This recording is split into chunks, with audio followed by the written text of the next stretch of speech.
Hello and welcome to episode 269 of Super Switch Headz, the premier Nintendo podcast on all of the internet. My name is Patrick Knisley. My name is Summer Rain. My name is David Howe, and boy, oh boy, ladies and gentlemen, we have a very special guest joining us on tonight's very nice episode of the podcast. Welcome to the show, the wonderful Brian Bonnet, ladies and gentlemen.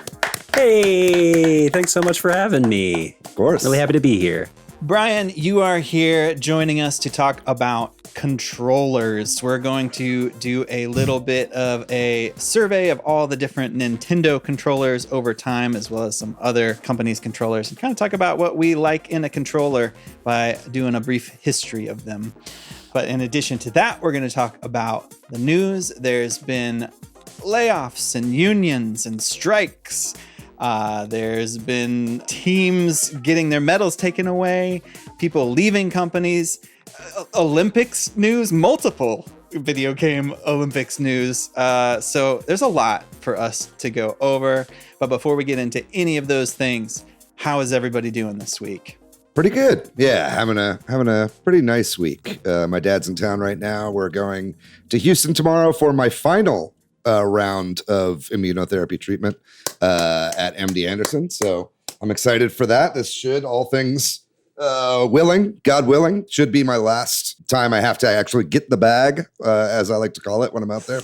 If you want to call an IV drip a bag, I'm not making buttloads of cash, which is I think what people usually use that expression for. But yeah, so that's exciting.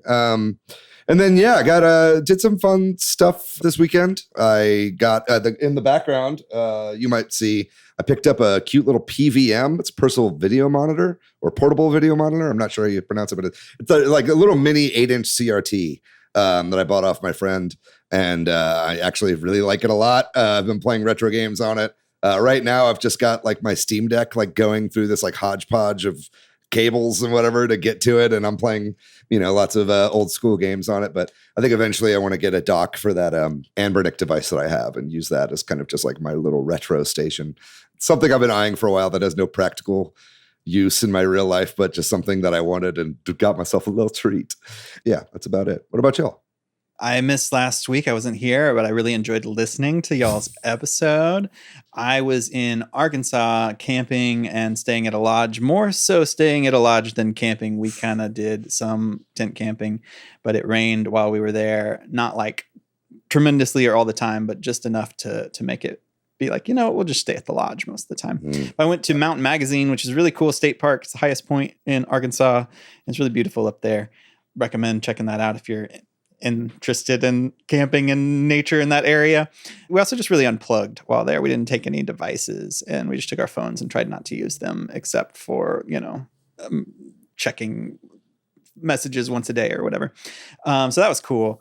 And then, now I'm back, and my kid is going to a 2-week camp, a theater camp, and then school starts. So I feel like I'm finally going to be getting back into a rhythm, which I have in a schedule, which I have lacked the last 2 months, and I'm looking forward to that. But that's what's going on with me. What about you, Summer?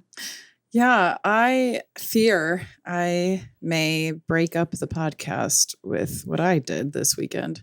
Uh-oh. Yeah. What'd you do? I feel like you were about to actually correctly guess it. I played pickleball for the first time. Oh my God, what the fuck is going on? David has left the chat. And I really liked it. And I'll probably do it again. Did you play on a tennis court? No. Okay, then I don't care what you do with your free time and your balls. You can do whatever you want. Specifically, went out to pickleball courts that were close to some other friends, and there were 6 of us, so we like kind of took turns going in and out, which was actually really nice as like a workout and just like spending time with friends. And then I did see Deadpool and Wolverine yesterday, and I did really enjoy it. Definitely was the movie that it was. Don't know that I need to see it again, but like I enjoyed it, Yeah, I saw it too. I felt like it was a movie for the self-respecting nerds that like don't exactly care about Marvel anymore, but used to, you know, that's kind of the vibes that I got. And I was like, yeah, I know who this was made for. It was a nice love letter to the Fox Totally. Marvel universe, you know? Yeah. Yeah. Yeah. That was me. What about you, Brian? I worked a good bit of the weekend, but I did something as despicable as pickleball, and I played some Magic the Gathering. I think that's fine. I don't think anybody... Was it on a tennis court? It was on a tennis court, actually. Okay. That's you need to get the fuck off the podcast. Tapping All right, land let on me leave. Thanks for having me. It's been nice. No, that's fine. Everybody, Magic is in. Magic is hella in right now. It is. Yeah. There's a new set that came out this weekend. It's all sort of like Redwall themed almost. So it's all like cute, tiny little forest animals and stuff. That's cool. Yeah. And my favorite way to play is limited. So I like doing drafting and like building the deck and then playing with it like that day, as opposed to like who dropped $5,000. That can be fun too. I just don't have the $5,000. So I can't play that way. It's a major barrier to entry to the $5,000 method. Yeah. So I did that, and I did not see a movie, although I wanted to this weekend. So I'll probably see some this week. I don't know, man. Deadpool and Wolverine, it's really struggling at the box office. You better get out there before. I know. You got to support indie film when it comes out, you know? Deadpool and Wolverine in its opening weekend made more than double what Furiosa made its entire run at the box office. Can you guys believe that? Yeah, pretty tough. A movie that contains multiple references to Furiosa. It was rough to see. Well, last week we had an episode on the Nintendo World Championships NES edition, which sparked a lot of good discussion over in our Discord about, whether or not we'll get what people's preferred other editions might be, like Game Boy or SNES, with Cool Uncle Vince and Carosetta talking about some of those points. And a few people talking about enjoying the game, like Swampy Southpaw and AV, and also some folks starting to share some of our times, like the Huge 27, which I am excited about. I think that's a good use of our Discord with this game to keep it alive a little bit. Yeah, if Nintendo's not going to put friend leaderboards in, then we might as well, I suppose. And also, shout out to KS Buff OKC, because we talked a little bit about the hat that you can get with your points over on, what is it? Is that the My Nintendo Rewards? With your platinum points. Website with your points. So if there is anything we talk about this week about controllers or anything in the news, and you want to be part of the conversation, you can come join the Discord, or you can leave a comment on YouTube or send us a note on social media. Always appreciate it if you share the podcast, post it about it on Reddit, or we've got a Patreon where you can show your financial support for the podcast. And also we have a video version. If you're not watching that, then head on over to YouTube and hit like and subscribe. And we're going to talk about the news for the week. So first up, we're going to start with the bad news, which is that Humble Games has apparently laid off its entire staff. So Humble Games is, if I'm not mistaken, they are owned by Ziff Davis. There's a number of games that they have, I want to say, published, right? That are significant indie games and such, but this is like a complete, quote unquote, complete restructuring that's happening over there. Or not a restructuring. I don't know. I can't tell what they're saying about this. I don't know what's going on.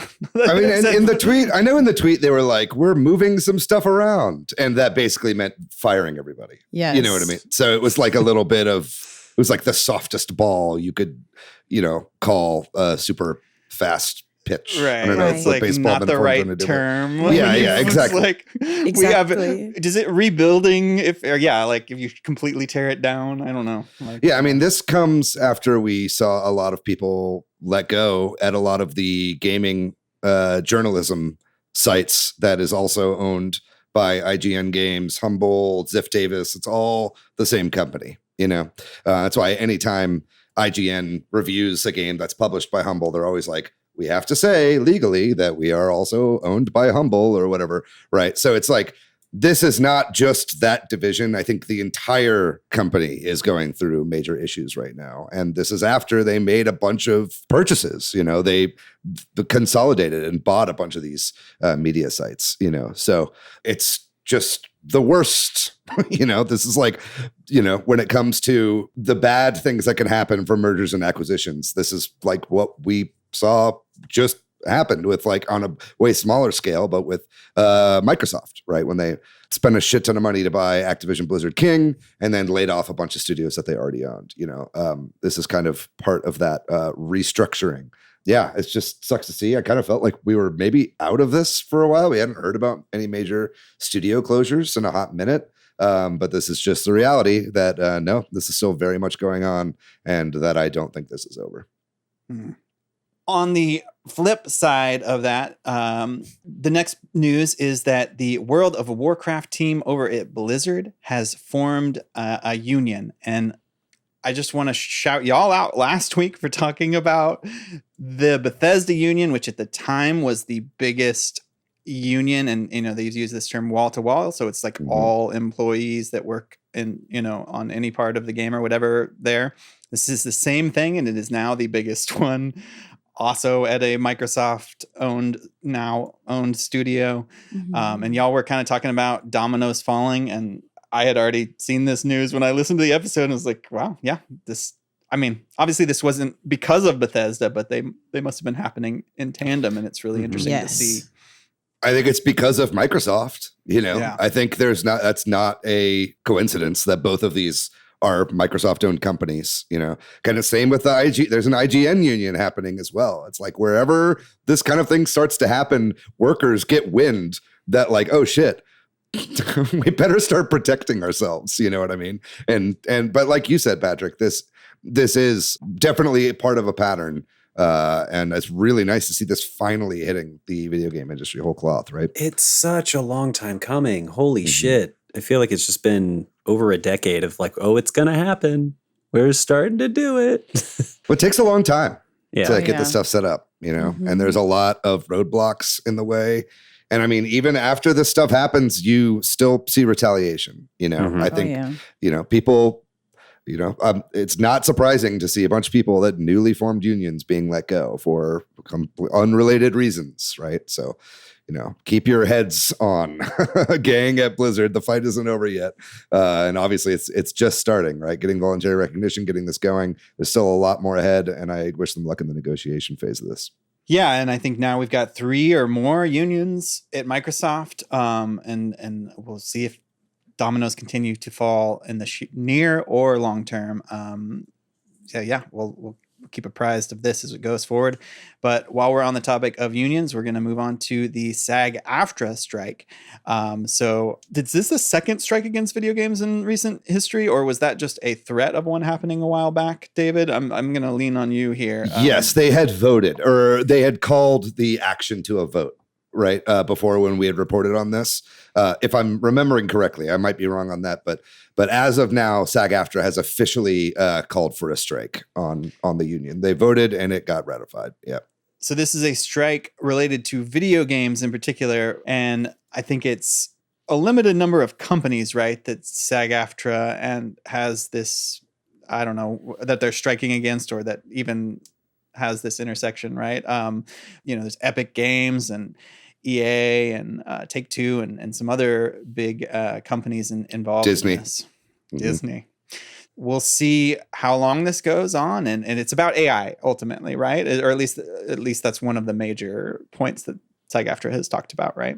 That's the big headlining thing. I think, you always have to like parade around like one major sticking point, and that's the one that's going to get clicks. That's the one that's going to get people upset and engaged, right? But it's also about lots of other stuff too. It's about being treated properly in the workplace, not having proper breaks and getting proper compensation. It's a lot of stuff, right? But the AI stuff is what's going to really turn heads.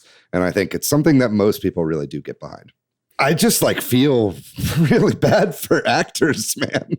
Like, it's like they must really think this is incredibly important after like the strikes from last year, like that was putting so many people out of work, and they really had to, the whole mantra in the production industry right now is survive till 25, and I think a lot of the way that a lot of actors were getting work when everything was shut down was through video games, right? So it's like, yeah, the strikes are over in Hollywood, but it's not like anything's getting greenlit or produced right now. Or if they are, it's really not much.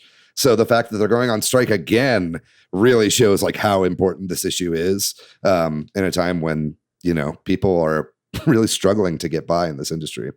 Well, we're going to move on to some retail sales numbers that came out from a company called License Global that tracks apparently retail sales for companies and big companies, that is to say. And they have put out a big report called the Top Global Licensors Report, which is all about the amount of money in retail that all these big companies have made. And of note for video game fans is that the Pokemon International Company, according to this report, made, and this is for 2023, made over $10 billion in retail sales in 2023, right? We always talk about how Pokemon is such a big IP on its own, and that's, they make the money off of the everything they license, I guess, right? Millions of Pokemon backpacks and plushies and yada yadas. And I think this also includes the games, if I'm not mistaken, Probably. right? I would imagine the retails, any games sold. Yeah. I saw something online basically saying that like all of Nintendo's sales that they had combined was about 10 billion as well last year. So that just shows, what a behemoth Pokemon company is on its own and why it's very important that it is its own entity outside of Nintendo. Nintendo's like a part of the Pokemon company, not that it's all under that banner, right? It's because it's just like this huge, gigantic financial juggernaut, right? If Nintendo owned it, they wouldn't make as much money probably. They'd take more time on their games and they would not license all this stuff. Hey, shots fired. No, you're right, though, because it is the production schedule of the merch that forces like Game Freak's hand, right? That they have like all of their, it really is the merch sales that they must rely on that much. Now we see some of those, what those numbers look like. So it makes sense. I mean, it sucks. I hate it. But I'm also going to buy Pokemon plushies. I'm not stopping. I bought one just the other day. I got a fucking Blastoise over here. We are guilty. I love Pokemon merch. It's one of my favorite things, like, especially like specialty stuff, kitchen stuff. Like I'm a sucker for those Japanese imports, anything that's specialty Pokemon. We'll move along to a little bit of Splatoon news. So the Splatoon 3 2024 World Championship was won by a team called Jackpot, and Nintendo even put out like a special banner you could get in the game related to Jackpot's like their images of their characters. But I don't know if we talked about this, but there had been some controversy around Jackpot after that win about them having I guess some bad things, one way to put it. And I think it was racist comments. Racist things in games or what have you. And as a result, Nintendo has taken back their championship, vacated the win, is going to change the banner. So just when you think Splatoon is a positive community or like Nintendo's backing esports, this is not going to make them want to do it more, right? Like just bad news all around here, I feel like. It's always something. Yeah, it sucks. And I mean, it's especially too, because, this is something that Nintendo did in game. They like brought into the game like a banner like for this winning team. Right. And so they have to actually go in and physically, they're not coming to everybody's out house. Of your Switch. But, yeah, they're sending some summer intern into the game to take it. Yeah. But, they got to update the game in order to like take it out. And it's just, like you said, it's, people, I don't think that Nintendo's like puritanical values like are a good thing. And I think that they are too strict with their stuff, but this is why they do it. I think overall other places just have like good content moderation and this is just like part of the gig. You know what I mean? But Nintendo sees this stuff and then it sets us all back like 5 years or at least more, it's like, You know, it's like, goddamn, guys, like, let's just behave nicely until Nintendo gives us like voice chat and like searchable usernames like on our online, and then you guys can start being racist, and then they'll pull stuff. You know, that's obviously not true. Don't be racist. But you know what I'm saying? It's like, I just wish we could get up to speed, but stuff like this really scares Nintendo away, right? Yep. If there's nothing else, we can move along to the next bit of news, which is related to Ubisoft and the Mario and Rabbids franchise in particular. And I don't exactly know how you say this person's name, but the director of both Mario plus Rabbids games is, after 25 years being at Ubisoft, Davide Soliani, maybe? Davide Soliani. Davide Soliani. That's correct. Is retiring not retiring. That's not the right term. He is leaving Ubisoft. So what that means, he put out a tweet saying he's leaving and can't say more now, but embarking on a new adventure. So that leaves a lot of room for speculation about, you know, where this individual might be headed. Obviously worked for the last many years on all these Mario plus Rabbids games. So I think as a Nintendo podcast, a lot of people speculate, does that mean he's going to Nintendo?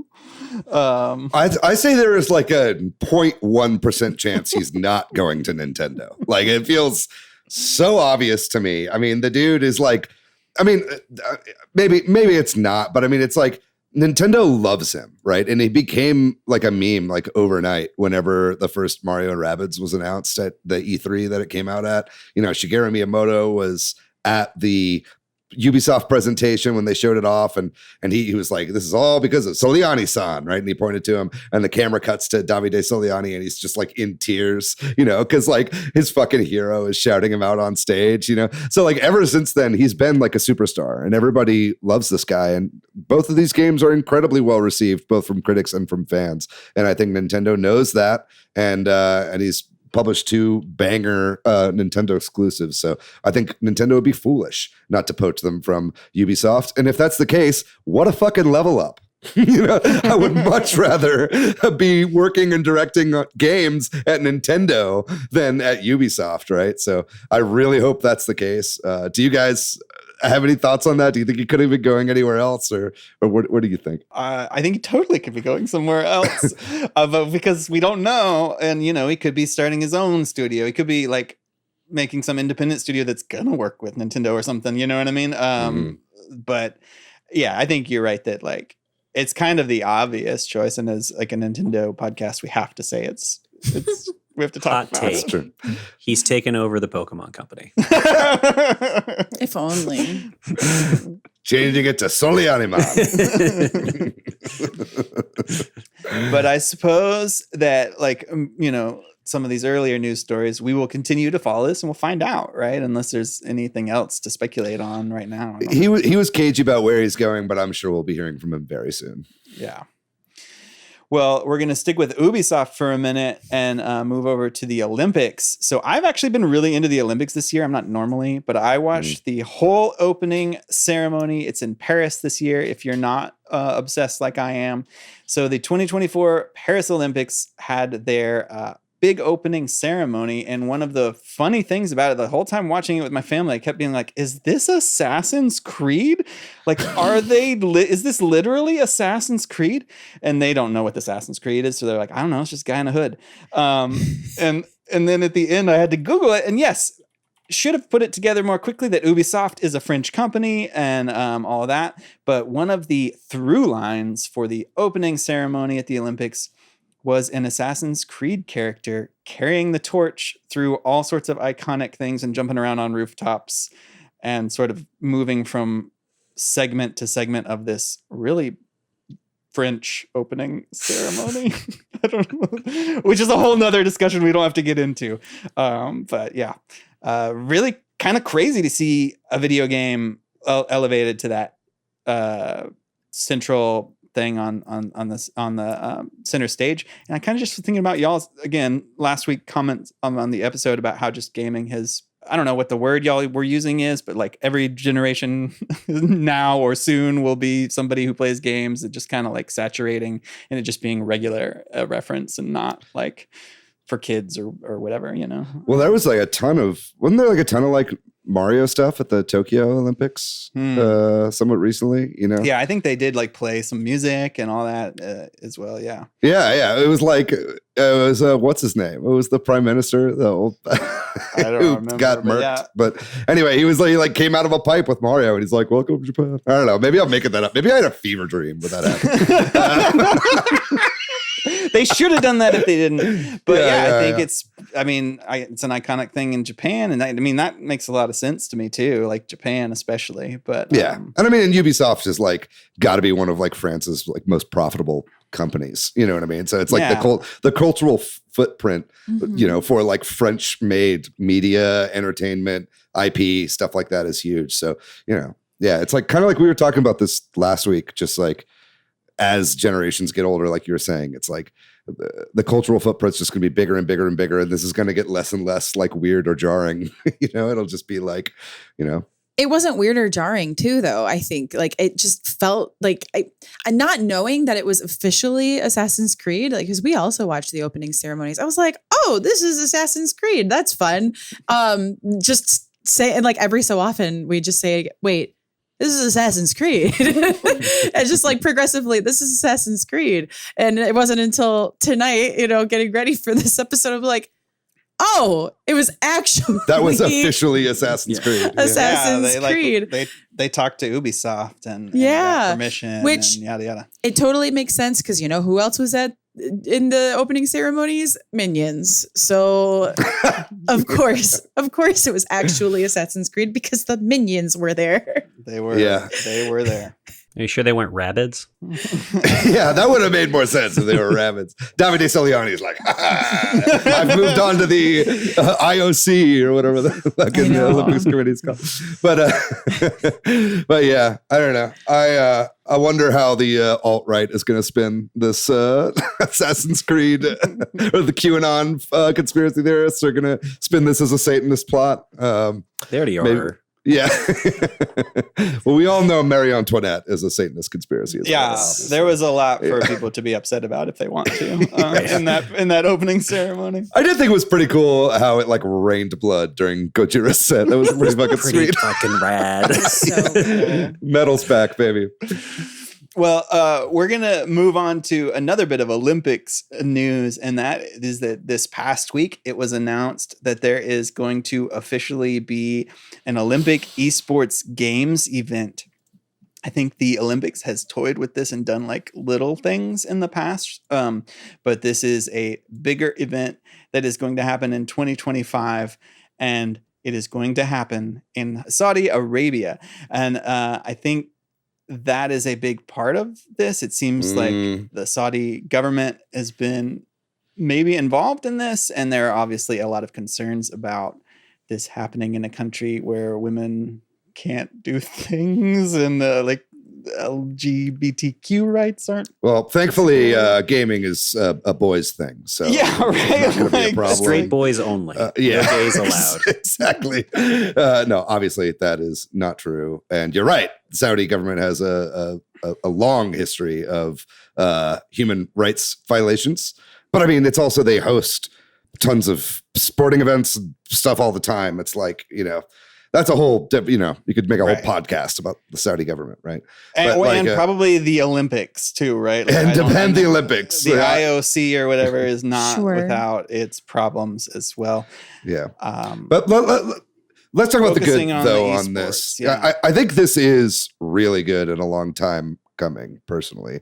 I don't know how you guys feel about this, but I think that it's great to see, again, like we were just talking about, seeing stuff represented in Olympics. It's like really important for this to be normalized, you know? And I think this is something that for years and years, game makers have wanted, you know? I think it was Alexei Pajitnov, the creator of Tetris, said his dream, his someday was to see Tetris played in the Olympics, right? Like he thought that it would make an amazing Olympic sport. And it's like, you know, it's probably going to be like Valorant and like League of Legends and shit like that instead of Tetris.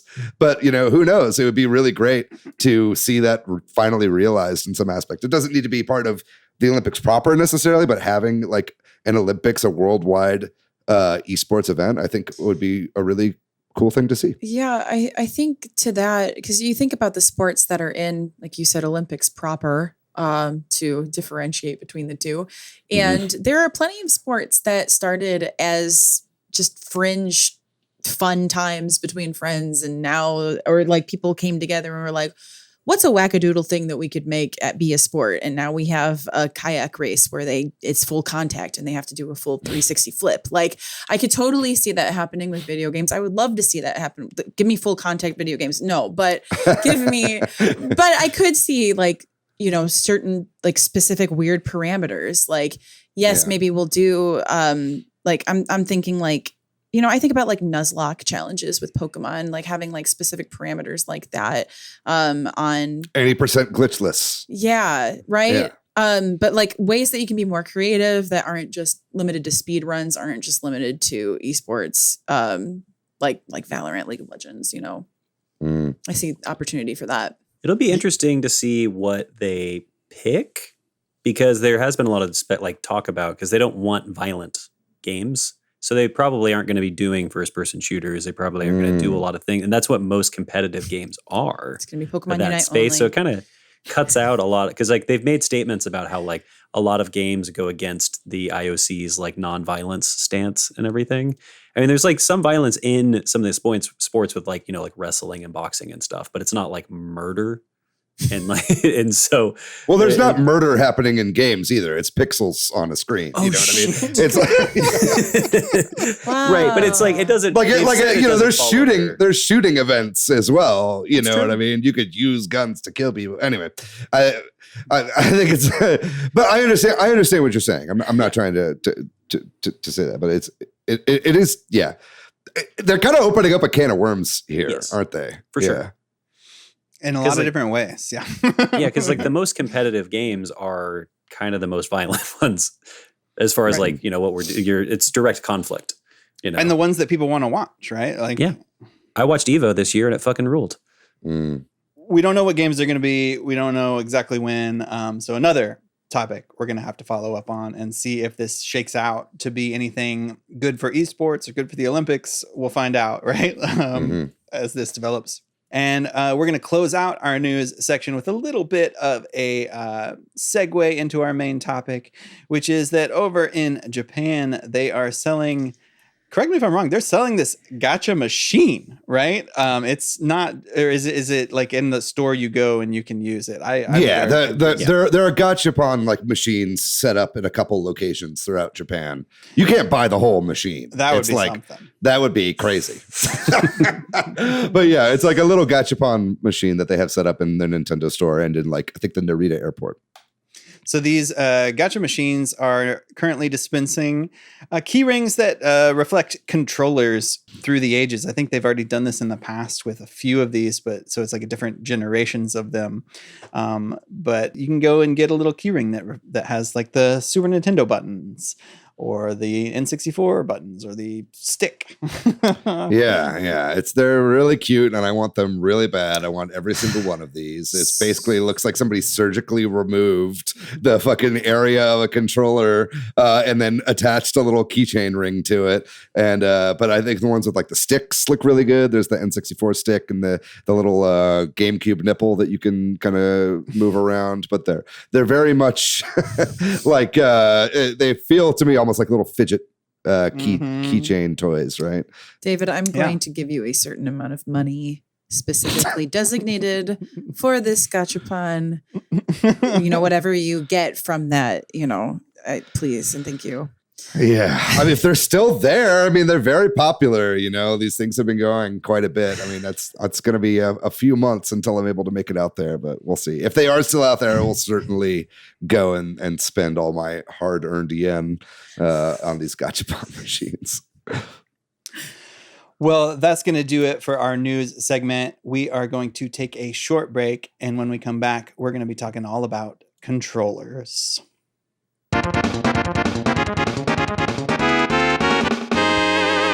This week, we are digging into the topic of controllers, and we are going to do a little bit of a walk through Nintendo's history with controllers to kind of talk about the best parts of all the different Nintendo console controllers and what we think are some of the best controllers of all time and what we like in a controller and that sort of thing.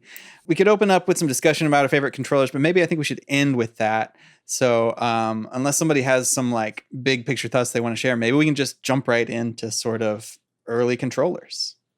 David, do you have something? Yeah, go for it. I mean, I think it just maybe is worth saying that I feel like when it comes, because we'll be focusing on Nintendo consoles here, because you could do an entire podcast again on both the Saudi government and controllers at large. But yeah, no, I think that,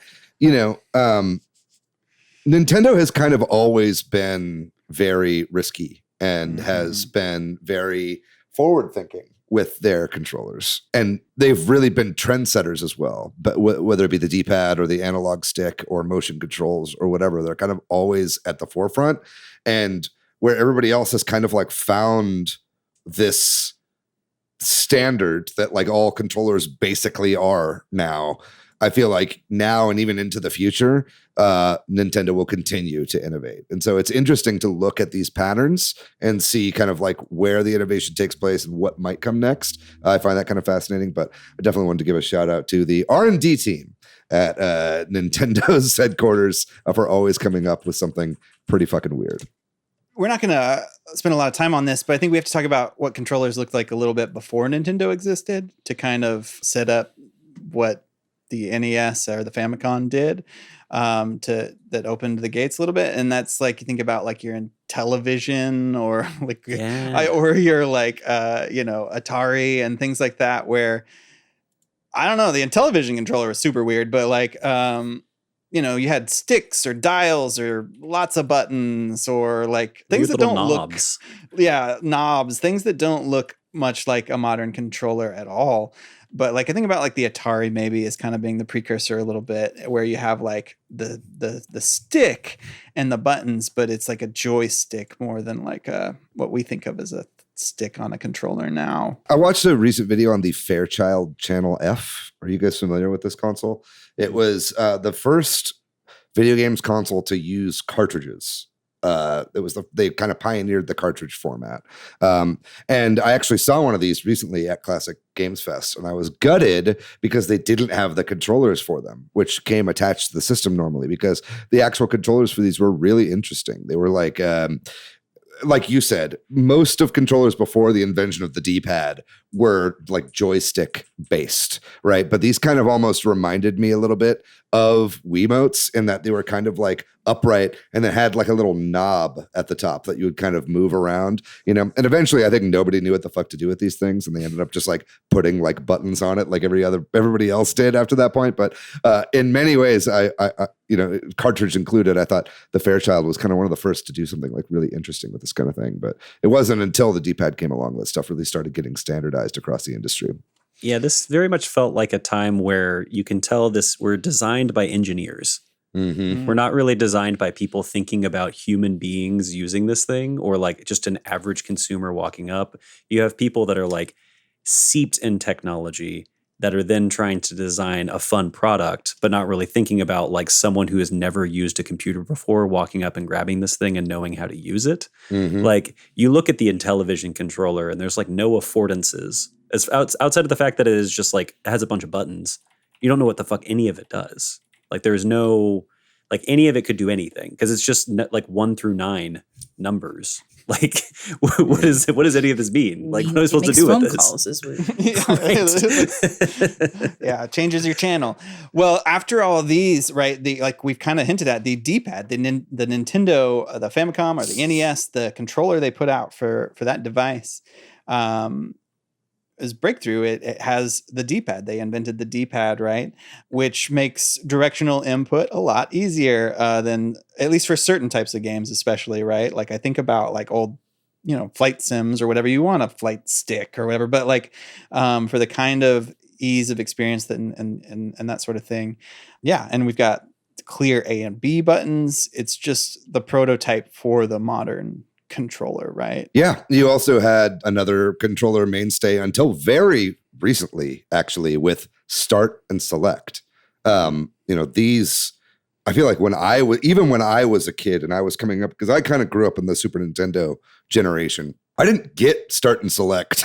I didn't know why they were called that. You know what I mean? But it's like back in the NES days, it was you press select to select your mode and then start to start the mode, you know, and that was maybe like the first like black box NES games did that, right? And then after that, they were like, well, we should actually probably use these buttons for something, you know, other than just the main menu, right? And you know, have something that's more than just this. So, but only until recently that was a thing, you know, and now it's like share or options or some random glyph on like an Xbox controller that you have no idea exactly what it means, but they've kind of done away with those names because modern kids, they have no reference for that, right?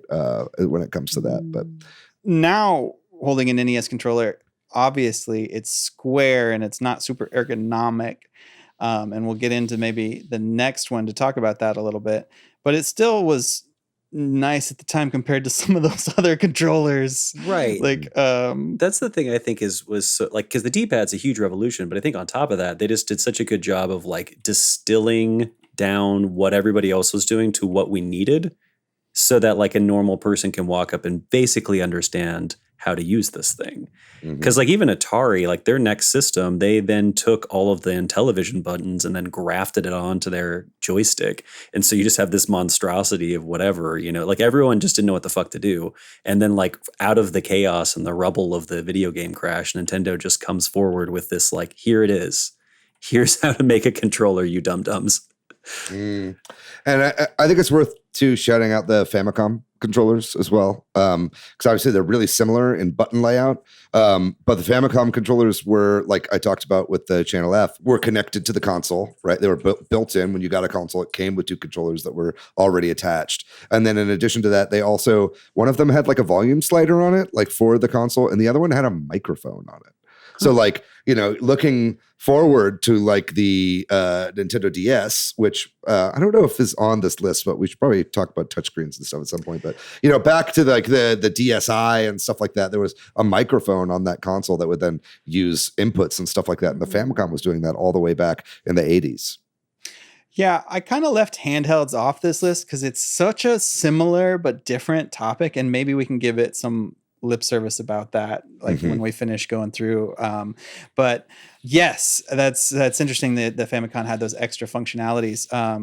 But just in terms of the shape and ergonomics and some of the advancements that happen next, we have the Super Nintendo that comes along and provides that ergonomic shape that kind of is the, you know, there's some changes, but kind of becomes the dominant controller shape of all time, right? Maybe minus the little grips or whatever you want to call them that get added on later. But we also, with the Super Nintendo, get some extra buttons, right? Some more functionality. The standardizing this whole weird A, B, X, Y thing that kind of sticks a little bit. And also shoulder buttons. I don't know, was the Super Nintendo the first controller that had shoulder buttons? Now I'm doubting myself. Did any other console do that first? But that's a great question, and it feels correct to say. But it's yeah, exactly. I don't want to like say that is true, right? But it certainly is the controller that made it standard going forward, if not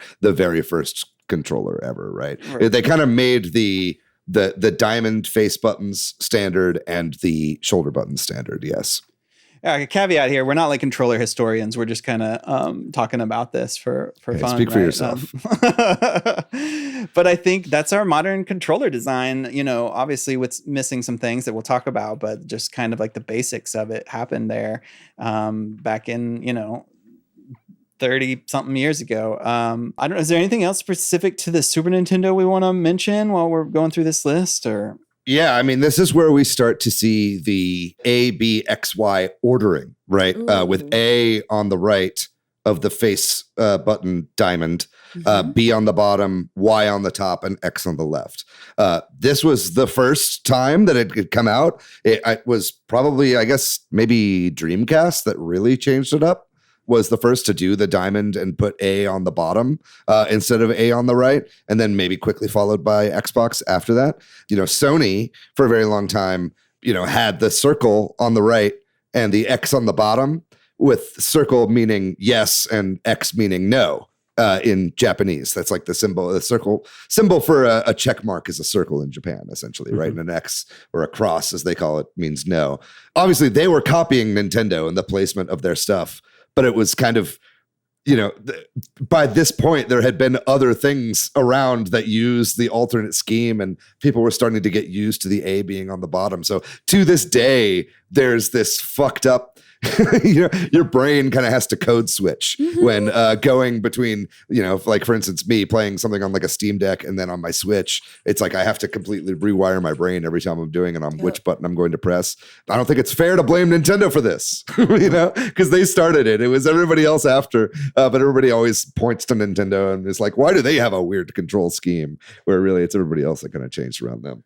Up next on our list, we've got the Virtual Boy, which I think adds a couple of interesting things. I was kind of talking about those grips. The Virtual Boy has the grips, all right? Like the two sort of protruding things. I don't know the Virtual Boy. I have only ever used a Virtual Boy controller like once. So my personal experience with this is very limited. But it has 2 D-pads on it, which is wild. Arguably sort of the beginning of thinking about moving 2 different things at once, right? Which becomes a huge part of controllers eventually. You're right. It does have the 2 D-pads. I don't really know why or what exactly they were thinking. I don't think that they were thinking forward necessarily to twin stick gaming, because I think really the first company to do that with 2 sticks was the PlayStation, the original PlayStation with the DualShock, right? Like the original DualShock, because originally the PlayStation, when it released, it had just the D-pad. It looked very similar to basically a Super Nintendo controller with Virtual Boy grips at the bottom is really what it looked like. I guess it had an extra pair of shoulder buttons on the top is what differentiated that. Yeah. But so I don't know exactly what they were thinking or what really use this had. I know the Virtual Boy, you had it strapped up to your face, right? Or you had your face in it. So you couldn't really look down at the controller. So I think having everything be like symmetrical like that made it to where it was a little bit easier, perhaps, to move around and do stuff. I don't really know. I'm sure somebody will correct me in the comments. But yeah, it definitely, when you look at it now, it almost looks much more modern than it actually is in its design, I would say. With that, maybe we can just move on to the N64 controller comes out, and oh boy, that's a weird one. But innovation-wise, we've got this analog stick, right? And we've got the beginnings of like trigger buttons, as well as rumble with the rumble pack coming in. I don't know that they were the first people to do all these different things, but it was one of the first ones. And Brian, something you wanted to point out, I think, around this same generation, right? Yeah, so we have, we're moving into 3D space. We need something beyond just a D-pad, because we need like granular 360-degree movement. And so that's why we come in, and the Nintendo 64 controller looks like it's, I don't know, designed by committee. It's a camel of sorts, because they're trying to straddle like the old and the new at the same time. And then, so you have this like D-pad with the thumbstick, and it's multiple prongs, and it looks crazy, but it's nostalgic and great, and honestly feels good in the hand. It's designed like to use a N64 controller feels good. They did shape it very well, but it does especially if you're a person with 3 arms. Yes, yeah. Incredible. As a 3-armed person, I love it. My favorite of all time. But then you have people that are not as constrained to the past, like PlayStation, and then whenever they've come out with their DualShock controller, I feel like really kind of they've put the final brick down of just like, this is what a modern controller will do from this point forward. Because we're going to need 2 sticks. We just have to have a D-pad on alone is not enough. We're going to need it. And I think we've kind of just been like refining that from this point forwards. Like each controller just sort of is like a different variation of like a DualShock. Yeah, I think there's a lot to talk about with the N64 controller. This is kind of, maybe it was really started with the Virtual Boy, but definitely with the N64, as you start to see Nintendo adding a lot of things with the thought of like, well, this will be used in this way, and then nothing ever uses it, right? So it's like there are like a couple games that use the left side and the D-pad and then use like the C button, like basically with the D-pad and the C buttons, you have a SNES controller on there, right? So they were like, well, people could still keep making 2D games, and a couple things used it, Mischief Makers and a few other games kind of used that. But I think the majority of N64 players had their hand on the middle thing with their thumb on the stick and their thumbs on the B and A buttons, and then just never fucking touch the left side of the controller at all, right? Left side of the controller captured dust, and the right side of the controller was like where everybody used, right? And, we definitely start to see this a lot more recently. I'm thinking like with the Switch controller, with like the IR camera and stuff like this, like they had all these great ideas for the IR camera that, barely ever got used, right? And it feels really similar with the N64 controller. Yeah, the whole just having the ability to attach potentially anything to it, right? Like we could create that was an interesting idea. Like it was primarily used for what, like memory packs and you're talking packs. About the slot of the back. Yeah. It's like a very open-ended way to like we could make who knows what that can connect to it. The design of just shove it in there, somebody might do it. Really, it moved a lot more to the handheld space for a long time.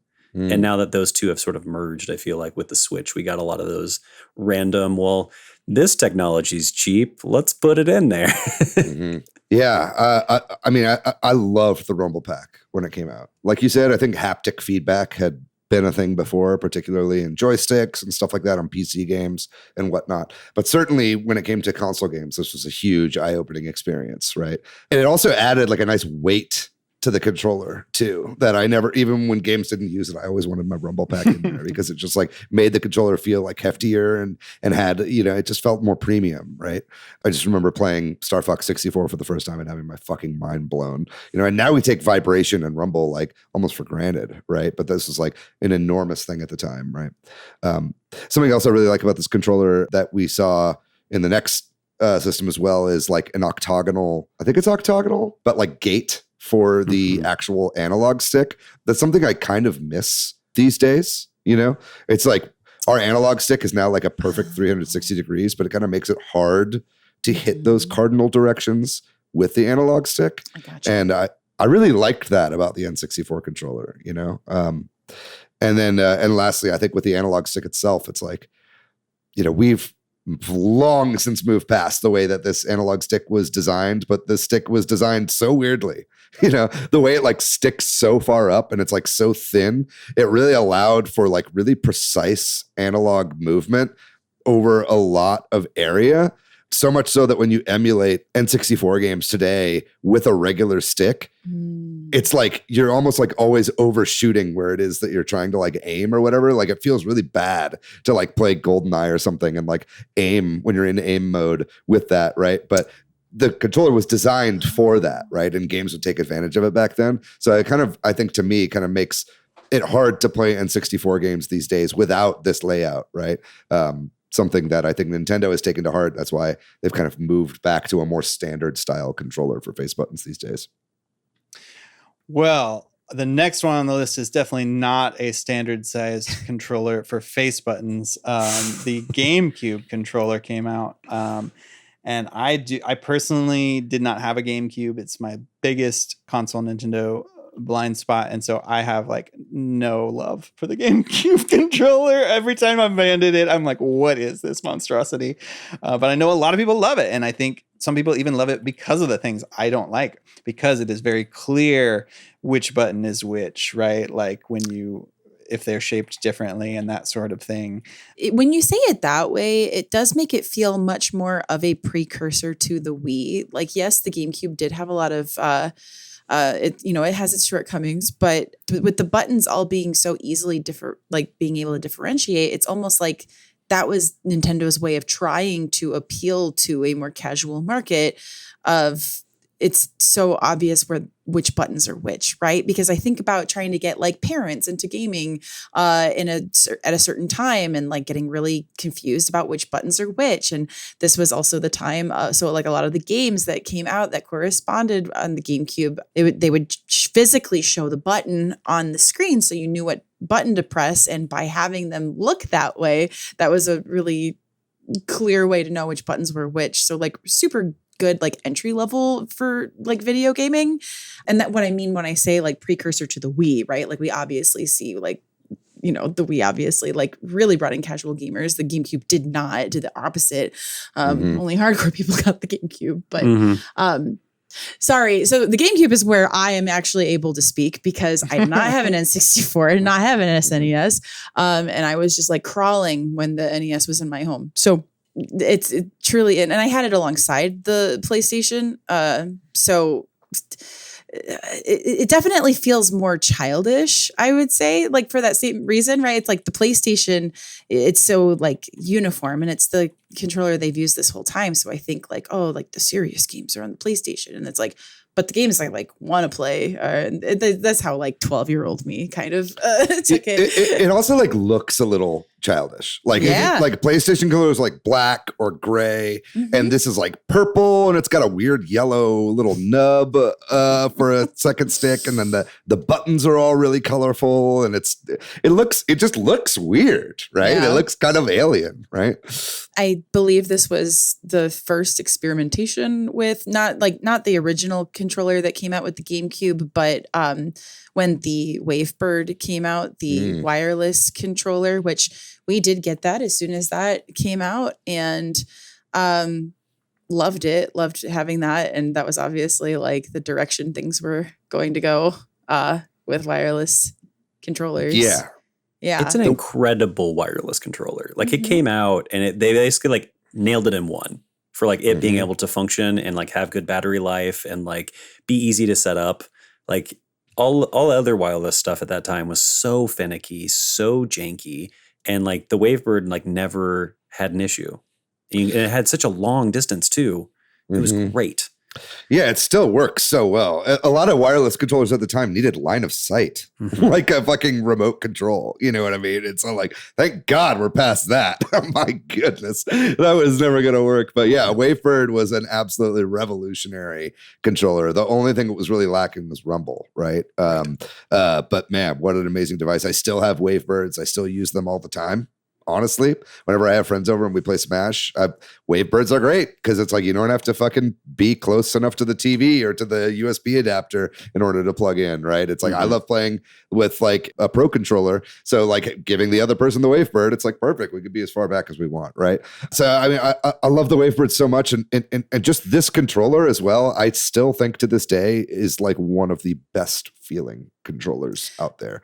This controller just melts into your hand. It like fits the curves of your hand perfectly. All the button placement feels amazing. This is also the first time Nintendo used analog triggers. Yes. And another, you want to talk about features that not every game really used, but when you want to play games that did use them on systems that don't allow it, then it like feels bad, right? You know, that's very similar here. Something like Super Mario Sunshine would, you know, pressing it all the way in versus pressing it just a little bit with the pressure. You know, that's something I actually miss on more modern Nintendo consoles. I think honestly, this controller to me would be perfected with two things. I think if you made the second stick bigger, I think it being a little nipple is like not great for actual usability. I get the idea, like the left stick is your main stick and this is like for the camera and stuff like that, right? But I think it does make it to where it just doesn't feel good to play like a twin stick game with it, right? I wish it did now. And now when they do versions of this controller like that are wireless, they make that stick bigger a lot of times. But and then the other thing is it's weird that there's only one Z button on like the top right and there isn't one on the top left. I think if they had put another one on the top left, it would have made it a really kind of perfect controller with just one extra button that would have made it, you know, even more compatible with more games. But I don't know, maybe they were trying not to copy PlayStation too much. I don't know exactly what the thinking was there. They just were like, we got to put the Z button somewhere. I guess we'll just pick one side. But yeah, they ran out of letters. They couldn't add another button. That's true. Yeah. Anyway, amazing controller. One of my favorites of all time. Well, we've kind of skipped over handhelds for the most part. They kind of tracked when you think about Game Boy and stuff a little bit with some of the things we've said, but we've got a little note here that we want to mention the Nintendo DS, another blind spot of mine. So yeah, I mean, I just thought this would be a good spot to put in Nintendo using touchscreen as an input method, right? Because not only did they use it for this handheld and it had a second screen, they utilized it, which was pretty amazing for the time. It also informed so many of their later consoles, including more handhelds like the 3DS, but then also obviously the Wii U uses the big touchscreen as well, and the Switch, something that a lot of people forget you can do with the Switch is use the touchscreen on a lot of games. But yeah, I definitely just wanted to point that out. You know, it's not a capacitive touchscreen like we have these days, but this was like something that used a stylus and whatever. So the DS was pretty standard layout other than that, but adding that in was such a huge thing. And I think that's copied to this day. You know, PlayStation has been doing that since the PS4, having a little touchpad on their controllers as well. So I definitely wanted to give that a little bit of lip service, even though we're mostly focusing on consoles. Yeah, and I think it's an interesting moment in like design just in general, because like as a people, we didn't really have a lot of touch stuff. And this is when phones are just now shifting over to like the iPhone's about to drop, like when this is happening. And then we're going to have that nuclear bomb of like rethinking how and like digital design works and like completely across the board. And so we're like right here on this like huge tipping point of like what is interface in general. Because up to this point, it's just buttons, analogs, mouse and keyboards. And like now we're thinking about like, oh, there's a human and what is the human element involved in this, you know, and like how do we just use like what we have rather than like making a contrivance to like have to interact with, you know? And so, which is just like a really interesting stepping stone into what Nintendo does next with their next console. Yeah, which is the Wii. And, you know, when we talk about controllers, the big one obviously was the Wiimote. And it feels like a step backwards in some ways, but I think it's an intentional step backwards to like Summer's point a little bit about just simplicity and kind of like going back to that fewer buttons, right?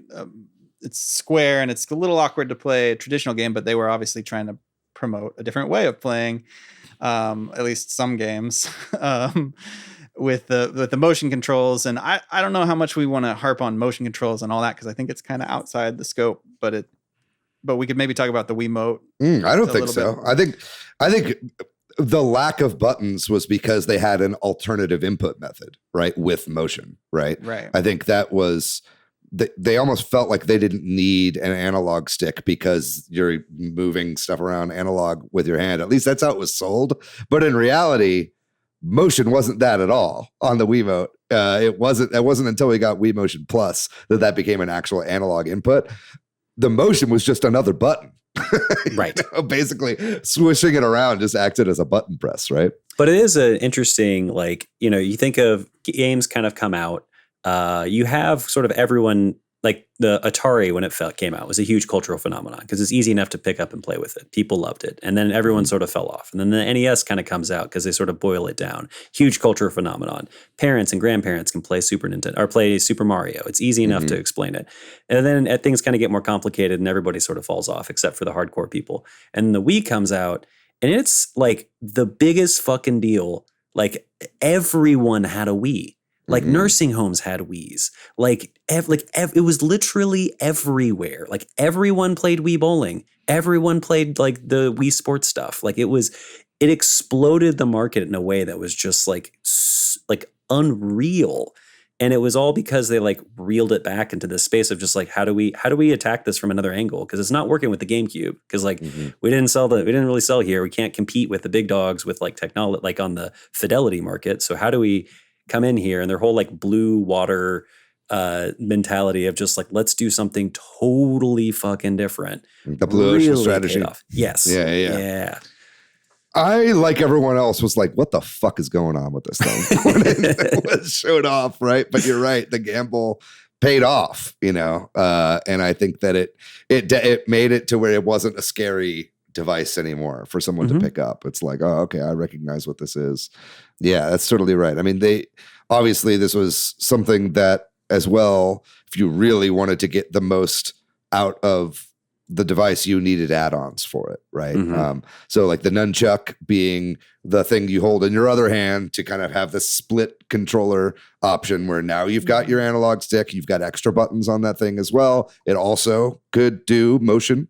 It also recognized motion as well, which is something I don't think a lot of people realize. But that thing, you could also move it like when you're boxing and stuff like that. And then like the classic controller, it was all of a sudden the Wiimote was your wireless thing, and then you would have wired controllers that plug into you have wired controllers that plug into your wireless controller. It didn't make a ton of sense at the time. It still kind of doesn't. And I was just so used to having these long wires that went all the way to the TV, and that was something that was like a little closer to you. Also, the IR was great. Using it to aim, there weren't many games that did it, but like I didn't play Resident Evil 4 until the Wii version of it. And it made aiming in that game a fucking dream. Like it's like they had like all these like shooting challenges that were like probably really hard with like the thumbstick. But like in that game, I was just like, pat, pat, pat, pat, pat, pat, pat, pat, pat. Like it just felt great. It's still like the best feeling way to navigate menus, I think, to this day.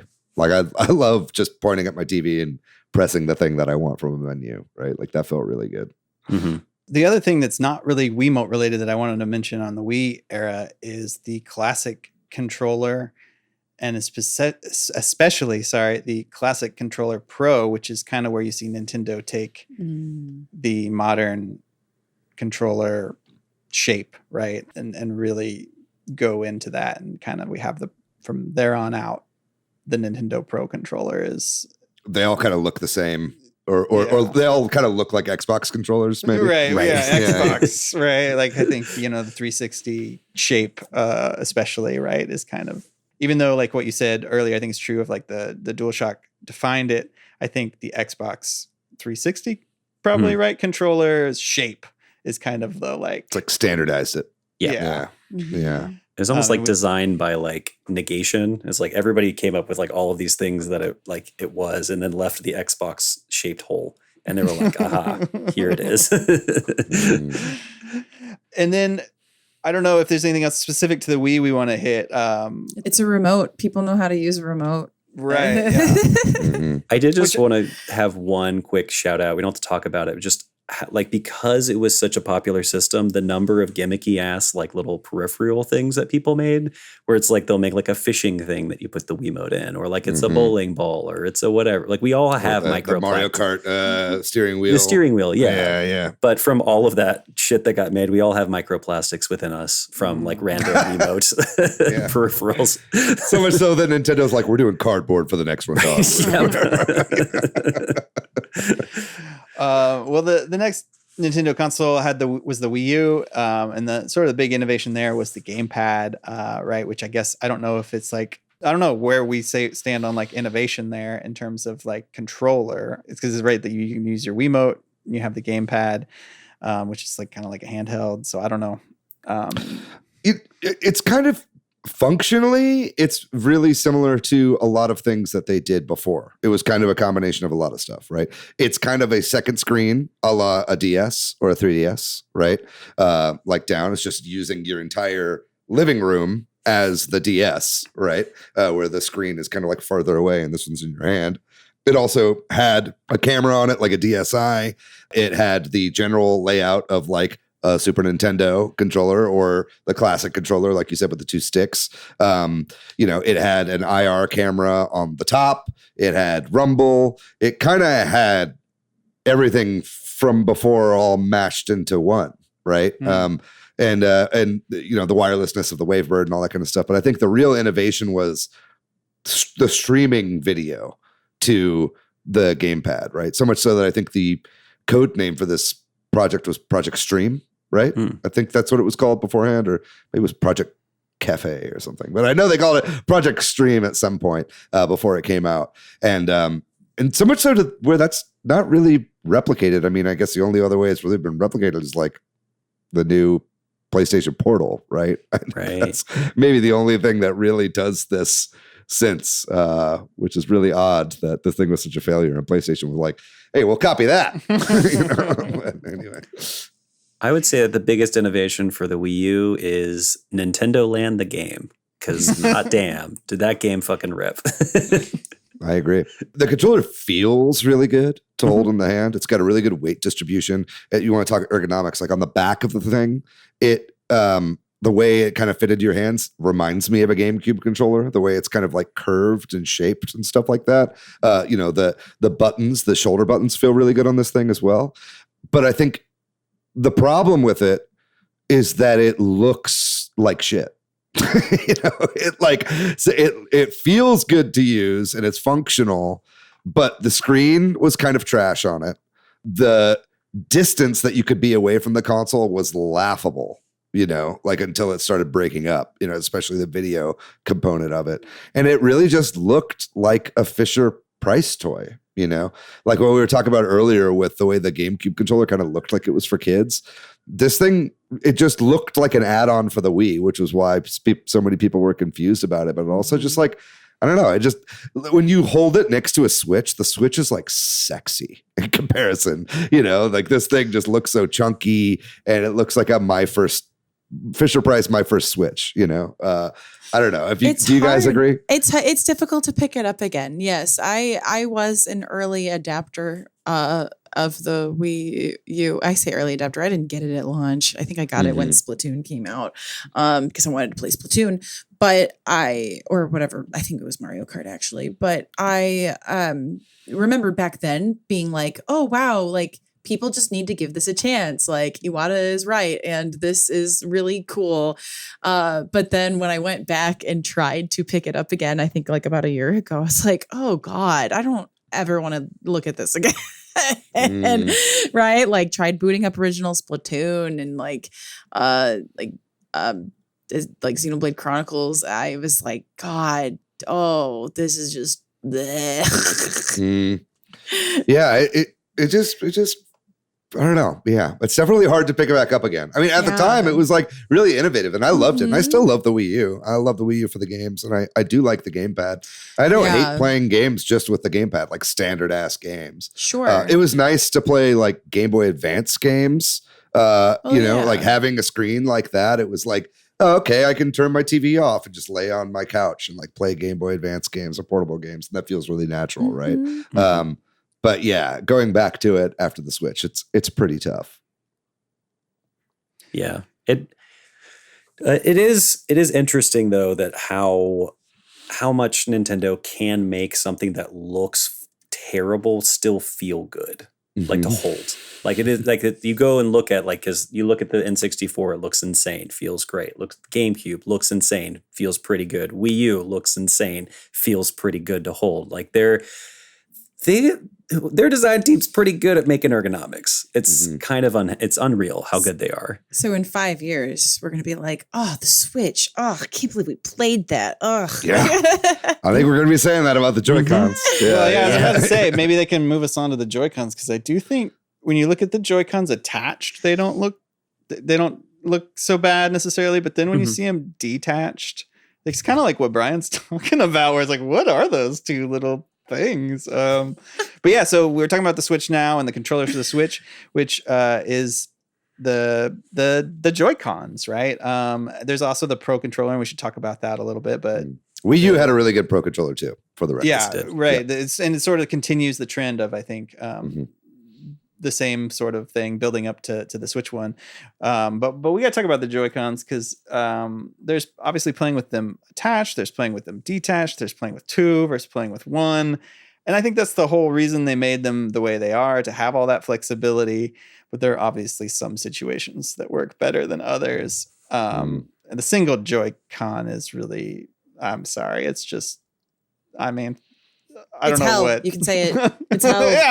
Yeah. I don't think even for people who are young and small, like, it's just not a good way to play most games. Like, unless it's a simple party game where you press one button or something. It is very cool that was a thing. And it's cool that they did it. And again, it's like, going back to the N64 and the Virtual Boy, it's like, they've got all these options for ways you could possibly do things, and nobody ever wants to do them.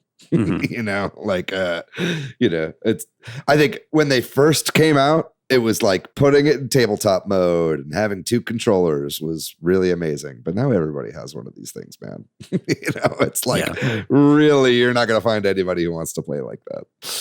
I had one, Karen on the rooftop moment where I gave a Joy-Con to someone. And I played on a plane with a stranger sitting next to me on the plane.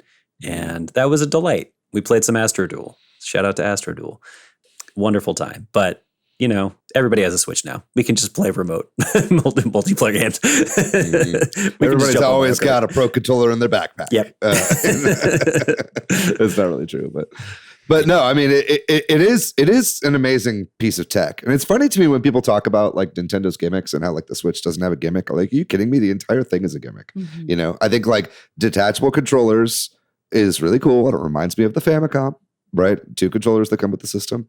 The switching mechanic, obviously, like from TV to handheld and stuff like that, like is obviously a gimmick. But, you know, to me, it's also just like so much innovation was put into these controllers and so much technology into a really, really small package. Like, if you ever have anybody here ever opened up a Joy-Con? I've seen a video of it. I've not done it myself. Yeah, like I haven't either because it's fucking terrifying. Yes. Because it's so compact and everything is so small and fragile in there, and they really fucking did everything they could to make it all work. So much so that like the antenna is like in a bad place and constantly disconnects because it's the only place they could fucking put it where it would actually fit, right? So it's like amazing what they've been able to do with this controller in terms of feature set. But certainly there are a couple things they can remove going forward that's going to make them a little bit less likely to break, have stick drift. I think we definitely need to bring up stick drift. It's like the first time Nintendo's ever had any controller that's ever had problems. You know, everything else they've ever made before this point has been solid as a rock. And now they just tried to kind of put a little bit too much into this thing where it's kind of buckling under the weight of its own hubris. I think might be an appropriate way to refer to it. But yeah, I think also another thing where I think they just went a little bit too far is with that, you know, we talked about it last week. It's that split D-pad, man. It's like the thing that put Nintendo on the map, the thing that they first innovated, they killed with this controller. And I really think it was the wrong decision, right? And it makes me kind of wonder if the next Switch will even have detachable Joy-Cons at all. What do you guys think? Because the whole point of having the detachable Joy-Cons is that you have 2 controllers. As we've talked about, nobody really cares about that anymore. And but it's like if you have a D-pad, you can't really use it as a controller, right? If they do care about it and that you can use your old Joy-Cons with the new Switch, then you can do that, right? Like you could throw it up on tabletop and not worry about the ones that are attached. But there's plenty. Are there not plenty of games still that require you to take the Joy-Cons off, like sports and boxing and Yeah, It's true. Anything that has motion. yeah, anything with motion or like we WarioWare. There's tons of games like we're excluding a whole like pocket of. You think they're gonna throw that away for like or with this new presidency? That's a good point, I suppose. But I mean, like Patrick said, everybody's got like, you know, a drawer full of Joy-Cons in their house at this point, right? That's what I'm wondering. If they do that, is that just like another thing you can buy if you don't have it, or you just go get an old one? I don't know. Yeah, we're getting into some speculation about something that absolutely. But I think it's worth talking about with just because of their history with the D-pad and them kind of doing away with the D-pad for the system. You know, I mean, they clearly realized it was a mistake when they came out with the Switch Lite and they put a D-pad on that thing. You know what I mean? I think it's interesting to me that the Switch OLED didn't ship with a D-pad attachment. But again, it's just like, yes, having the 2 things for motion is good, but using them on their side like that, it does make it kind of pointless if you have a D-pad on there. So I don't know. I really hope they bring back a D-pad, or at least I get an option to get a version with a D-pad controller on the left, because that's probably my biggest complaint. Ergonomics aside, I think, and stick drift, I guess, aside. I guess I have a lot of complaints about the Joy-Cons. Yeah. But I really wish to see a return to that, you know, what kind of they made standard going forward, right? It is worth calling out the Pro controller for the Switch. Overall, pretty incredible. Battery life is insane. I charge it once a year. Not really, but it lasts so much longer than any other controller does. Feels great for the most part. Also the D-pad, though. kind of a crappy D-pad. It is. Like, this is the generation that really dropped the ball on being able to like make a good D-pad. I get accidental up inputs all the time, and it makes Tetris 99 unplayable with a D-pad, with a Pro Controller for me. Yeah, I'm sure you like, would you buy like a special controller just to play? Yeah, I've got my 8-bit DOE controller because it has the Super Nintendo style D-pad that has like perfect inputs, and I never get a false input on that thing. Yeah, this one's just so spongy and weird, and like it's why do they change it? I get for like maybe the Switch because they were trying to do it where it's like partially symmetrical when you take them off, but like for this guy, for like the actual Pro Controller, you could just use the thing that you innovated like 30 years ago. They had to put all their D-pads that they had left into gachapon machines. They didn't have any left over for. And now it's up to you to go get them all. Graft them onto all our Pro Controllers. Well, I think we're kind of coming to the end here of this sort of walk through the history, obviously. And I just want to make sure if there's any, third party or non-Nintendo controllers that anybody has a particular affinity for, past, present, love to hear it. I think the Xbox 360 controller still feels really great. It's incredible. I feel like it really just like, this is what controllers are going to be. Like the DualShock really did that, but then like at the Xbox, I feel like everyone's just making the Pro Controller is just a Xbox controller. It all feels everything kind of looks the same at this point. Also, it just came out in like a very interesting moment in game history with like the just kind of indie game renaissance that happened right in the 360. So like you had everything that came out on Xbox Live Arcade, plus like everyone who made games for PC. They just used the Xbox controller as the default one because it just ran automatically. You didn't have to make drivers for it. So like I had so many games that I had were just like local multiplayer games that were all made to just use the Xbox controller. So like that one's definitely a special place in my heart because I made a lot of little games and worked in games for a little bit and was just very in the game scene when that was all happening. So the Xbox 360 controller definitely has a big old soft spot in my heart. I know, Patrick, when you take Monochrome Heights around, you bring in Xbox 360 controllers with you. Yeah, it's partly because it's what I have, but it's kind of like what Brian said too. Just like it's really easy to play PC games with. Yeah. And so like it feels right. And most people are pretty comfortable with it. They also used USB to connect to the system, right? Helps. Yeah, exactly. That's another reason why it sticks around, right? For me, like I can use it, dude. You don't need a weird adapter. Until 5 years from now, when every computer only has USB-C connections. Right. Yeah, which is happening. Yeah. As weirdo controllers, I just want to call out the Dreamcast. Also, love that dumb little controller. I think you mean the proto Wii U gamepad. Yes. Yeah. No, I fucking love the Dreamcast. Obviously, this is Super Dreamcast heads. And but yeah, having a controller, it was like that exhibit meme. Dog, we put a controller in your controller so you can game while you game. It's like you had a little system inside your controller. It was crazy at the time. Like barely any games used it, but the ones that did, I had fun with.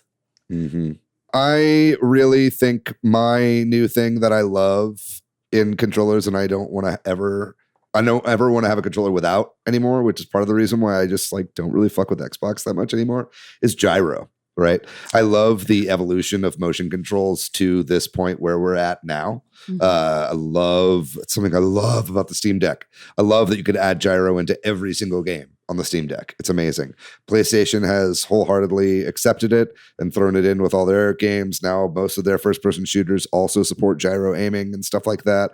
And it's, we've evolved so much from the motion input of like, everybody thinks you got to make big swings and do big old whatever, or it's like, oh, it's just a button input like we talked about before. No, now it's like a replacement for mouse and keyboard, like that granular, small, precise aiming. You can get that shit with gyro with the smallest little motions, that doesn't feel like you're, having a workout or something like that. It's just, you're just kind of like barely moving your hand. It's such a great input method. I really hope Xbox eventually comes around and adds that to their controllers as well. I definitely agree. Trying to play a first-person shooter without gyro these days feels awful, unless it's mouse and keyboard. But yeah, if I'm on a controller, it's just I have to have it. Well, if there's nothing else, then I think we should wrap up the conversation then. That's going to do it for our talk on controllers. Obviously, there's a lot more we can talk about with controllers. If there's anything out there, you listening, your favorite controller we didn't talk about or feature or what have you, definitely let us know and we'll try to shout you out next time. But we're going to take another short break. And when we come back, we'll talk about the games we've been playing recently. Well, if you're watching the video version, you can see up on David's tiny TV the game that I want to talk about, which is Donkey Kong Country 3. I didn't play a lot of games while I was out of town, but I came back and I wanted to finish my playthrough of Donkey Kong Country 3, which I was pretty near the end, and I think beat it for the first time playing the boss battle there at the end with K. Rool. Pretty good. Solid boss battle at the end, actually. At first, I wasn't sure. It took me a minute to figure out how to damage him. But I'm happy with where we ended up placing that game after completing it. Enjoyed my time with Donkey Kong Country 3. Where would you put it? Are you happy with our ranking? Would I'm you put it above? With it. Yeah, it's a really good game. We'll see how I feel about when I play Returns, because that's the one now I've played the least. But I didn't get a chance to be on the last episode, which is fine. It was really fun to hear y'all talk about Nintendo World Championships NES Edition. That's the game I've mostly been playing the last several days. I really enjoy it, actually. There's nothing I can say that y'all didn't already say. It's weird. It's for me, not for lots of people. I can see that, you know what I mean? And probably in a week or two, I will never touch it again. But I'm enjoying my time with it right now. We'll see. Can I jump in on this too? Please, I have this on my list too, and I do want to talk about this with you. I hold true to most of what I said about this game in that episode. I think this game is deeply flawed, and it's a huge missed opportunity in so many areas.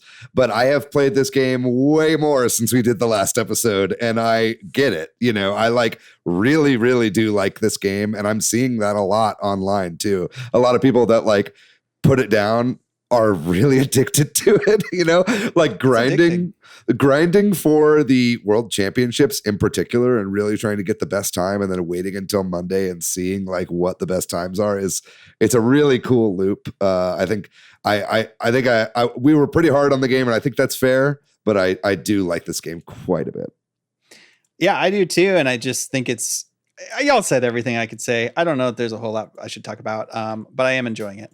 And then the only other game I wanted to mention is Portal 2. My son started playing my copy of Portal 2 on Steam the other day, and he was like, I'm stuck on this puzzle. And then we just played a lot of Portal 2 together.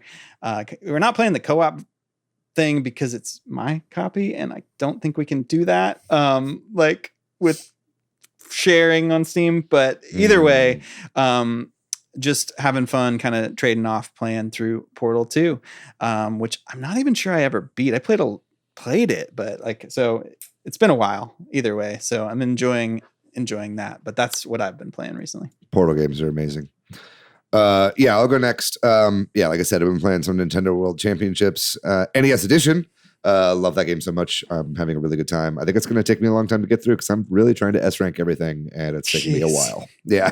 Other than that, I've been playing a lot of games on my Ambernic RG35XX SP. I actually really love that device. I've become quite addicted to it. I've been playing, speaking about Donkey Kong, I've been playing the GBA port of Donkey Kong Country, which is a really great port of that game. That said, I only am playing the hack that fixes the colors because that game is ugly. The game that was actually released by Rare, because they put it out when the GBA had no backlight, and so they made everything really blown out and really bright. There's a wonderful fan hack of this game that makes all the colors back to the Super Nintendo version. It was a meticulous fix of that game that makes it really beautiful. It makes it definitely the definitive way to play at least the Game Boy Advance version. But there's lots of cool stuff in that version. There's lots of new mini games, new collectibles, a lot of new dialogue. Every time you beat a boss, Cranky comes out and he's like, "Wow, you got a big banana," and he says fun stuff. So if you've played the original game a bunch of times. The GBA version is definitely a great way to play that as well. I've also been playing a couple puzzle games on my SP. One of them is Bookworm, which is like a PopCap game from like back in the day. I don't know if you guys ever played this. Yeah, let's go. Let's go, so, Bookworm. Yeah, I'm a big like Wordle fan and like word games kind of person. And Bookworm is like a very fun game that like it's one of those things you turn it on and you start playing it, and then you're like, oh fuck, 2 hours have passed, and I've just been, and it's 3 a.m, and I gotta wake up early, But it's a great little, especially with this where it just you can open up the thing and then put it into sleep mode really quickly and just play for like 3 minutes at a time. Bookworm has been something I've been really enjoying playing quite a bit. And then other puzzle games I've been playing are Choo Choo Rocket for the Game Boy Advance. I've been playing that port recently. There's a ton of puzzles in the Game Boy Advance version of Choo Choo Rocket. I really want to start playing the Dreamcast version as well, because that has a really cool multiplayer, and I would love to play with some friends sometime. So if anybody's interested in playing Choo Choo Rocket, hit me up. Come over to my house. We could play some Choo Choo Rocket for the Dreamcast together. B-Bon, are you interested? Yeah, you look I'm down. Interested. Fuck yeah. Let's do it. I haven't played that game literally since the Dreamcast was out, so let's go. Hell yeah. Duolingo. I've been playing Duolingo a lot. I don't know if you count that as a game. It definitely feels like a game. They like really gamify it, You get XP and you spend stuff and there's leaderboards and whatever. But I've been, trying to get ready for my Japan trip. So every day I've been learning, I took Japanese in college, but it's like, it's a great way for me to refresh on like my hiragana and katakana and a lot of these kind of like regular words that I'll be like using when I'm traveling a little bit. So I've been trying to do that every day and getting a little bit better. So I'm counting Duolingo as a game on this one. And then lastly, I will say a game that I played on stream last night was Clickholding. This is a very odd game that I enjoyed quite a bit. This is a game that you can play in one sitting. It is by the creator of El Paso Elsewhere, which is also a really cool game. And this is one that he put out, I think it's like $2 or $3 on Steam or something like that. It's a great stream game, but it is quite literally a game where you are in a hotel room with a creepy man who's sitting in the cuck chair that's always next to every bed in a hotel room. And he is watching you with a hand clicker that you have, and you just have to click that clicker 10,000 times while he like eggs you on. And he's like, there's a really funny part where he's like, you get to like 999 clicks and you're about to move over to 1,000. He's like, wait. Just hold it there for a while. It's like edging with the clicks and stuff like that. So it's a very like weirdly sexual game, but it's very fun and it has some really dark themes. So it's a really interesting experience. I really recommend it.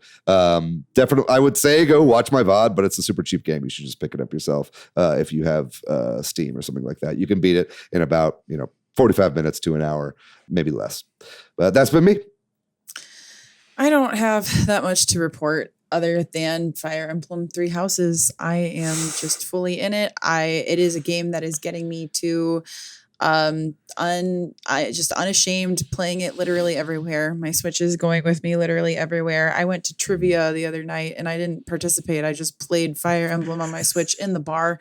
Took it to a friend's house while we were hanging out. I was just like, hey, I'm playing Fire Emblem. I'm playing it on the train to work. I play it on my lunch break.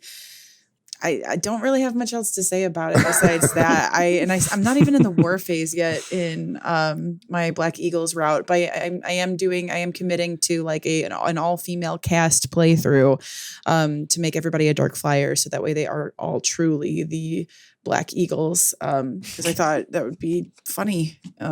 So far, it's been fun. I'm almost got everybody promoted to that class. Doesn't suit everybody, but that makes it like a fun challenge, right?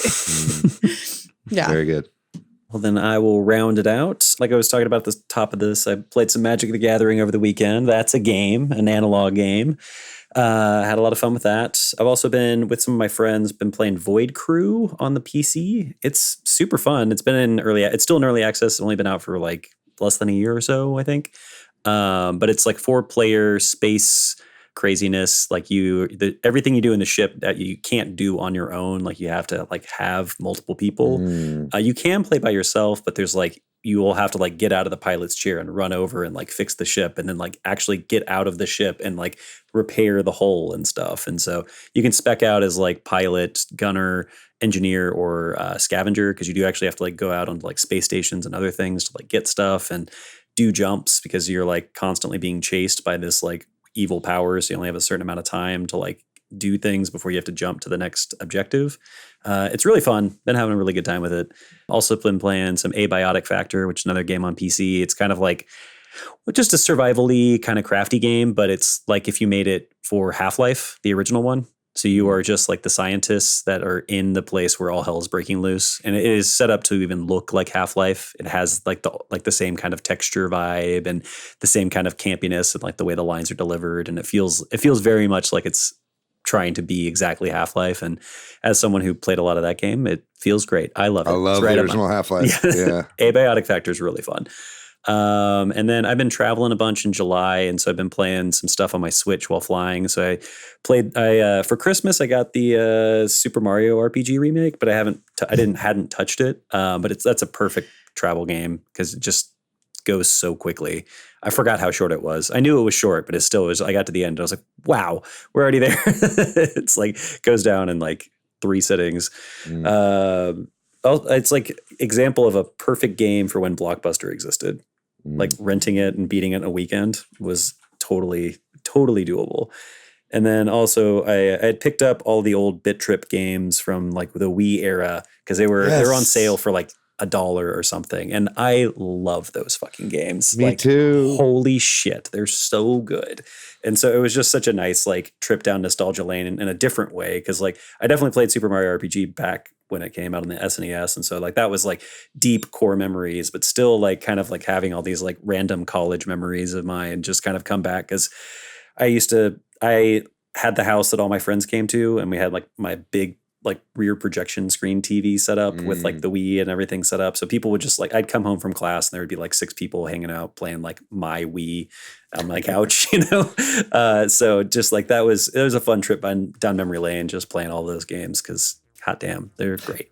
Did you get these on Switch? Yes, I did.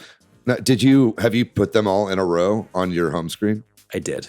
Did you see how they all connect? Yes, it's so That's cool. really fucking satisfying. I love that. I've never seen anything else do that.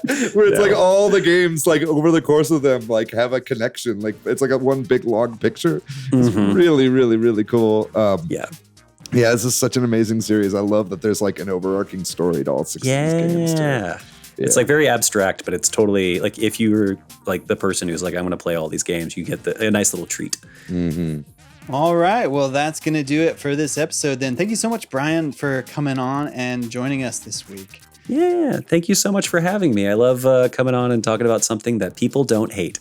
Yes. We have only had you on for bad things. We will remedy that going forward. Don't worry. I think NFTs are dying. So that's, thanks also to MilkyWay.co, who does our website. Thanks to Corduroy, who does our music. Thanks to all our patrons over on Patreon. If you're looking for me, Patrick, you can find me online as PDYX. You can find me at Weebwitched. I'm pretty much everywhere on the internet at Monolith Fiji. And what about you, Brian? Where can people find you online? You can find me out on, I will not say X, I will say Twitter on, my handle is BD Bonnet, my first initial, middle initial, and then my last name. And I don't really post a ton, but I do occasionally. I'll get a little drunk and maybe say something spicy. Hell yeah. Follow Spicy Takes over there on twitter.com. That's so you can still type it in the URL. So it comes up. Anyway, if you'd like to find our podcast on social media, we are at Switch Headz on Twitter, at Super Switch Headz on Instagram, Facebook, and TikTok. We got a website, switchheadz.com, and we have a Discord, Facebook group, and Patreon. We'll have links to all 3 of those in the description of this episode. We'd love it if you could go to our Patreon, chuck in a buck, and please join us on the Discord. B-Bon's on there as well, known as B-Bon on there. We have lots of great discussion over there. It's a wonderful community. People are joining all the time. I fucking love the Discord. What would I do without the Discord? I'd probably wither away. So join us over there, lest you see me disappear into the ether. But that's going to do it for this episode on controllers. We love controllers. Thanks. Make sure you tune in next week because we're going to have another banger of an episode, so don't touch that dial. But in the meantime, gang, you guys know the drill. Stay safe out there. Be kind to yourself. Be kind to one another. Let's control our way to the polls this November. Love you guys very much. We'll see you next week. Bye-bye.